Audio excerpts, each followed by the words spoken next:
Ela nasceu na cidade paulista de Avaré, uma cidade rodeada de cafezais na época, há 100 anos, né? No inverno de 1914. E ela era uma fusão, isto é, um choque cultural, fruto de um choque cultural. Da parte paterna, descendia de indígenas, e da parte materna, de austríacos. Então, era uma menina que iria se revelar mais tarde, teve uma vida dramática, uma infância difícil, né?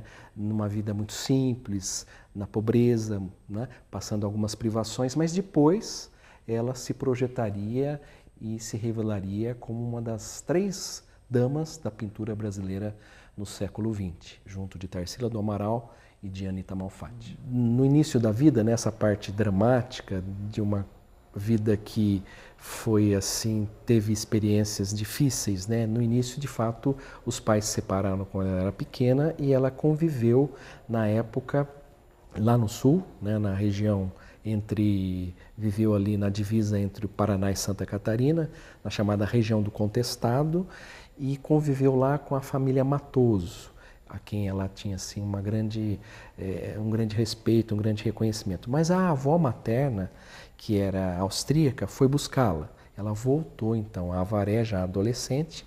Ali teve mais algumas experiências no campo, né? A família trabalhava na lavoura, até que ela decidiu se mudar para São Paulo e poder tocar sua vida e se descobrir artista.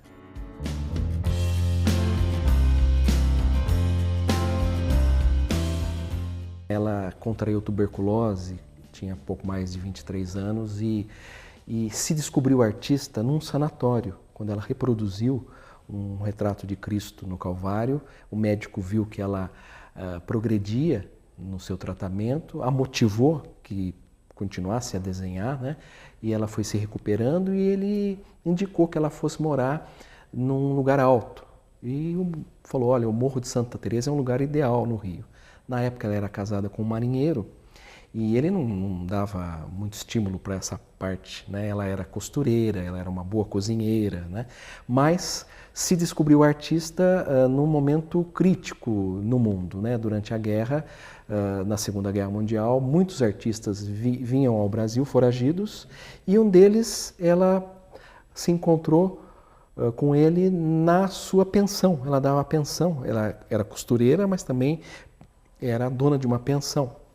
E se encontrou com um pintor romeno chamado Émeric Marcier, que ela disse ter com ele o que foi a cozinha da pintura. Quer dizer, ela aprendeu com ele a temperar tintas, porque ela foi uma autodidata, não teve uma formação clássica, né? Não estudou, os conhecimentos dela eram mais assim intuitivos, né? Então ela se descobriu artista depois de ter vivido essa situação de sofrimento e depois quando chegou ao Rio, onde conviveu com grandes artistas da época.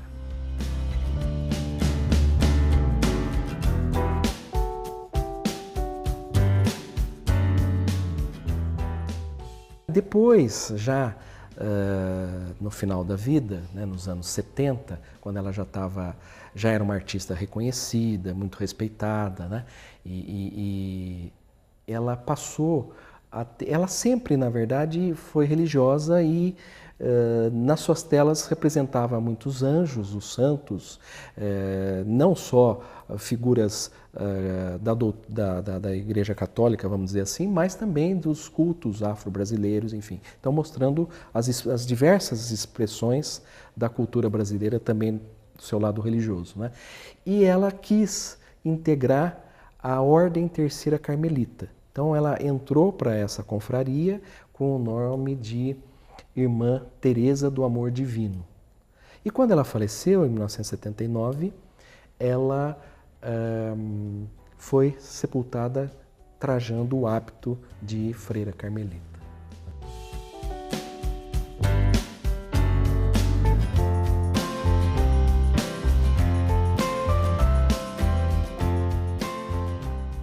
Os estudos que a gente sabe, por causa das dificuldades, né, de formação, por exemplo, ela trabalhou na roça, né? Ela plantou e colheu café. Então, a gente vê nos traços, nas obras nas primeiras obras, né? Porque a Djaneira não era só uma artista plástica no sentido de ser uma pintora, ela foi uma ilustradora, uma cenógrafa, né? Então teve aí a sua manifestação artística, teve várias vertentes, né? E ela então procurava expressar isso de várias maneiras, né? E focando sempre que a obra dela é o Brasil. Ela era muito estudiosa, né? Embora ela não tivesse nenhuma formação acadêmica, mas ela confessava autodidata, estudava muito, né? E a experiência que ela teve no exterior, sobretudo nos Estados Unidos, e depois das vezes que viajou pelo mundo, sobretudo na Europa, né? Ela pôde ter contato com outros artistas e nesse intercâmbio ela foi adquirindo conhecimentos e foi intuitivamente, como ela dizia, né, podendo criar a sua obra, que até muita gente chamava de uma obra ingênua. Até ela dizia, não, eu sou ingênua, não a minha obra. Foi taxada de primitiva, porque, diferente das outras artistas da época, ela, como te falei, não houve um estudo clássico, né? Um estudo arte. Era algo intuitivo, era um dom pessoal, porque a sua avó materna, que era de origem austríaca, era formada em desenho. Então, acho que no sangue ela já tinha esse talento, que ela foi depois, aos poucos, expondo isso. E quando voltou ao Brasil, em meados, na verdade, já no final dos anos 40, aí ela teve um projeto de viajar, conhecer o Brasil, para poder pintar o Brasil através dos seus operários, o Brasil nas suas festas, enfim, mostrando a força do folclore nacional. Havia, sim, na verdade, um preconceito, né, pelo fato da pouca formação, digamos, técnica, teórica, né? Ela era mais intuitiva, por isso que foi chamada de primitiva, né? Porque eram traços diferentes. Aos poucos ela foi, embora ela lesse muito, estudasse muito, nos Estados Unidos teve contato com grandes artistas, com Miró, por exemplo, né? Chagall, e admirava muito um pintor flamengo da Idade Média, Peter Bruegel, com quem ela gostava muito do estilo dele, de uma pintura lúdica, quer dizer, trazendo crianças, brincando, e o que a gente vê, né, em vários trabalhos, nesse último livro, por exemplo, a gente tentou retratar isso num livro voltado para a criança, mostrando as expressões que ela fazia, e nos contatos que a gente tem hoje falando dela, há uma identificação muito da criança com a obra da Djanira, né? Essa é uma coisa natural.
Eu acho que é a que mais trabalhou o Brasil, né?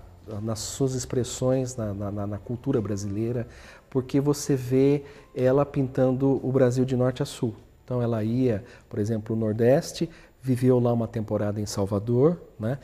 Era amiga na época do Jorge Amado. O Jorge Amado tinha assim, um respeito muito grande por ela, tanto que a convidou para que ela decorasse a sua casa, né? E naquele momento, depois, mais tarde,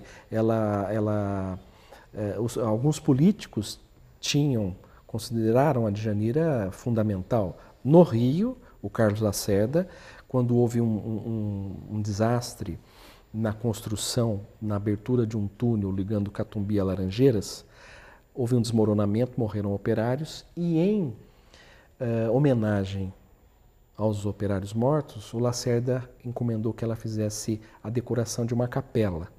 Aí ela observou que naquele ambiente não era um ambiente apropriado para que se desenvolvesse um material na parede, em tela. Aí ela desenvolveu lá uma obra que marcou muito na arte cerâmica, né? Hoje, esse material ele foi retirado de lá, porque estava deteriorado pela ação da poluição, do tempo, enfim, e hoje ele foi recuperado pela Fundação Roberto Marinho, enfim, e reimplantado no pátio interno do Museu Nacional de Belas Artes, no Rio. É um painel de 160 metros quadrados, Santa Bárbara e as operárias, né, mostrando esse lado, essa inclinação religiosa dela e, ao mesmo tempo, a expressão dela nos traços coloridos, né? A Djanira, ela desenvolveu uma arte multicolorida. No início, né, desde o início, primeiro ela mostrava-se o mundo ao redor dela, né? Começou pintando os vizinhos, a casa, os cômodos, os móveis, né? Era algo assim muito ingênuo, vamos dizer assim, muito simples, né? Aos poucos ela foi elegendo os temas, buscando cores, porque no começo era algo assim muito carregado, né? Tinha muito pontos escuros, e ao longo ela foi observando que ela poderia fazer uma arte mais alegre, diversificando as cores, né? Então você nota gradativamente um avanço quando ela pinta o Bumba Meu Boi, pinta as festas mais importantes e os santos, os anjos de uma maneira alegre, né? E sempre tendo cores que falam que exprimem a nossa brasilidade. Ela viajava, por exemplo, ela passou uma temporada longa com os índios Canela no interior do Maranhão, para conhecer de perto a realidade, como é que conviviam. Assim como no sul, ela desceu nas minas de carvão. Ela que naquela altura já era mais madura, já era mais gorda, mais pesada, e no entanto ela queria retratar a realidade, né, de como vivia o operário, de como vivia cada cidadão. Então pintou pescadores, trabalhadores, né, procurando mostrar essa realidade da vida brasileira.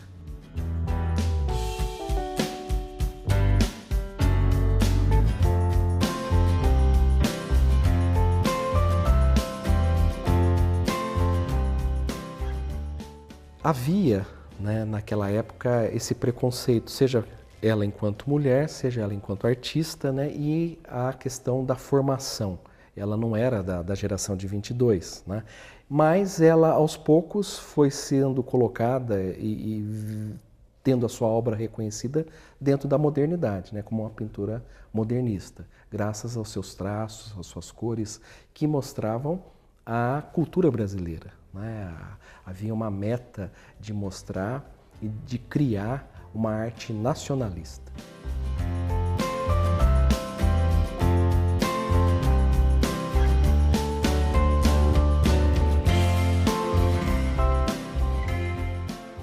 Ela ficou viúva e depois o Milton, um artista importante, e aconteceu um episódio interessante lá em Belo Horizonte.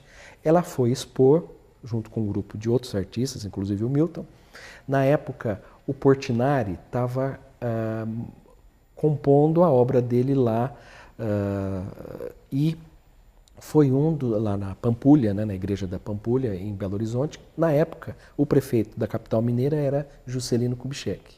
Eles organizaram uma mostra desses artistas, mas como um ponto forte dessa obra era o vermelho, e naquela época, já nos Estados Unidos e influenciaram aqui o chamado macartismo, quer dizer, um anticomunismo irracional, que tudo que fosse vermelho seria comunista, então eles atacaram as obras a navalhadas, estragaram as obras. As dela não foram atingidas por uma razão. por serem motivos religiosos. Em respeito à figura religiosa, não, as obras dela foram poupadas. E esses artistas receberam indenização. E com a indenização decidiram ir aos Estados Unidos. E ela foi junto.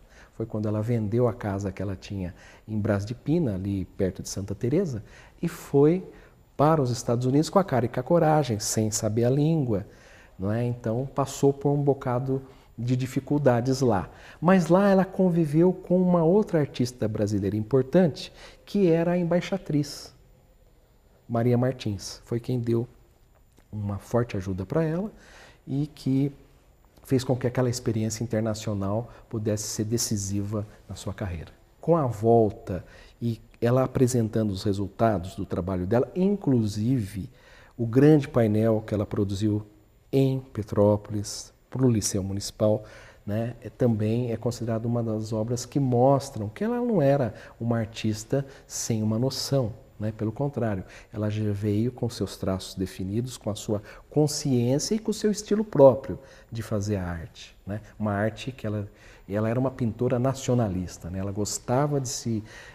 não tinha vergonha de dizer que ela era brasileira. Ela expôs tanto em Nova York como em Washington. Né? Teve oportunidade, na verdade, em Nova York, um mexicano, um centro-americano que deu a ela apoio, porque ela não tinha espaço. Ela dizia que às vezes ela pintava para ela poder comer, para ela poder ter a sobrevida lá. Então passou muitas privações, né? Mas aí surgiu essa chance de expor na capital norte-americana, numa época de esperança com o fim da guerra, né? E a Eleanor Roosevelt, nessa época, era cronista de um grande jornal e, ao fazer uma crítica favorável a uma artista latino-americana, isso teve um significado muito importante, foi um ponto de partida para o reconhecimento dela internacionalmente. Logo em seguida, na verdade, ela lá em Salvador, ela tinha amizade com Jorge Amado, com os artistas da época, por exemplo, também, certamente, o Dorival Caymmi, né? E, enfim, conviveu com os nomes em evidência naquele período. E conheceu lá o psicanalista José Chau da Mota e Silva, que foi com quem ela se casou aí em 1953. E a partir do casamento foi muito positivo no sentido de que ela se organizou. Ele dava suporte, a acompanhava, ela pôde viajar, pôde participar dentro e fora do país de mostras importantes. Então, ele foi assim fundamental para que a obra dela fosse melhor divulgada e ela pudesse levar, fazer as suas expedições, como eu lhe falei, né? No norte, no sul e nas vezes que ela ia participar de exposições internacionais.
Era uma jornada, ela dizia que ela pintava todo dia, né?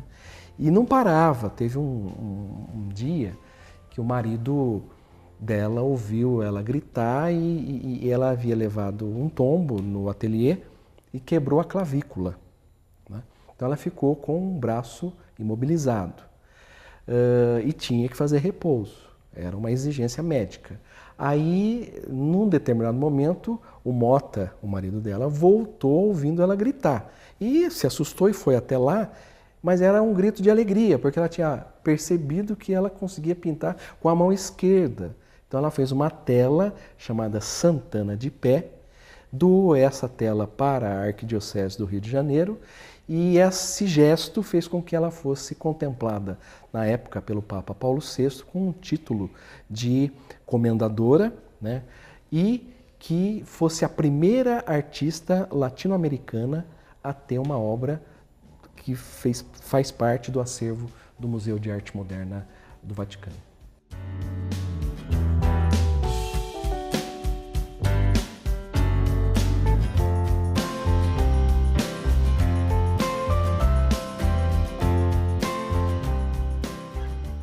Ela estava no ostracismo, quer dizer, ela ficou muito tempo sem que se tivesse quem divulgasse a sua vida e a sua obra. Mas no centenário, para comemorar os 100 anos, aí a Caixa Econômica Federal projetou e subsidiou esse trabalho, né? Eles produziram 2 grandes mostras, uma no Rio de Janeiro e outra em Salvador, e para que esse trabalho fosse contemplado com elementos mostrando a carreira da artista, as origens dela, produziram esse documentário que foi batizado de Djanira Pintora Descalça. Você vai me perguntar, mas descalça porque ela pintava descalça, né? Na verdade, foi um jogo de palavras mostrando a artista e, ao mesmo tempo, uma característica dela, que era o despojamento, sim, mas também a sua religiosidade, a ponto de se fazer integrante, né, da Ordem Terceira Carmelita, que também são os carmelitas descalços. E como ela foi sepultada com o hábito e também com os pés descalços, né? Então, por isso que a curadora que produziu a exposição deu essa conotação, fez essa homenagem, caracterizando a Djanira dessa forma.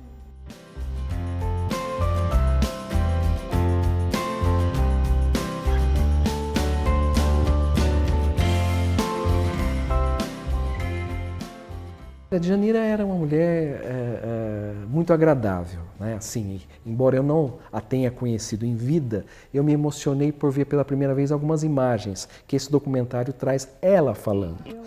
São poucos instantes, mas ali ela já traduz o seu amor pela arte, o seu desejo de que outros prossigam nesse trabalho de fazer uma arte genuinamente brasileira. Ela era corajosa, uma mulher que contestadora, né?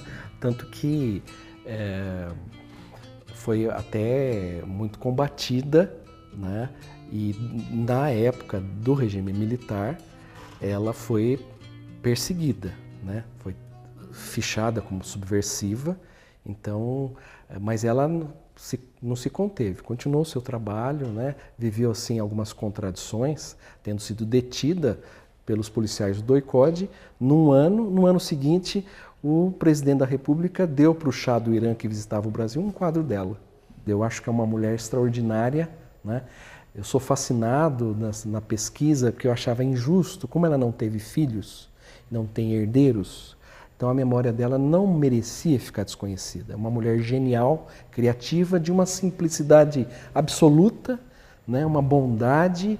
E então, nesses últimos 15 anos, eu venho me desdobrando para trazer a tentativa de resgatar a sua obra, os seus valores, né? E felizmente agora, com outros parceiros, esse trabalho pôde ganhar um campo maior, né? O importante é que a Djanira merece ser lembrada porque é uma brasileira que não se envergonha das próprias origens, né?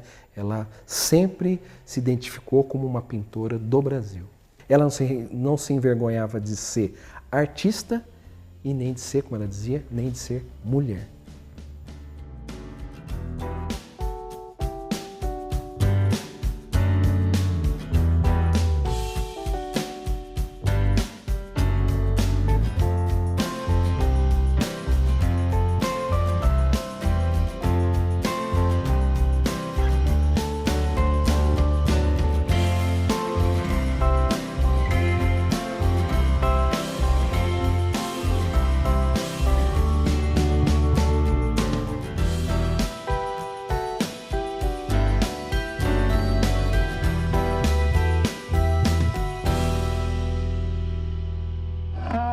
tipo de pintura que eu abracei e que estou fazendo, desejo fazer.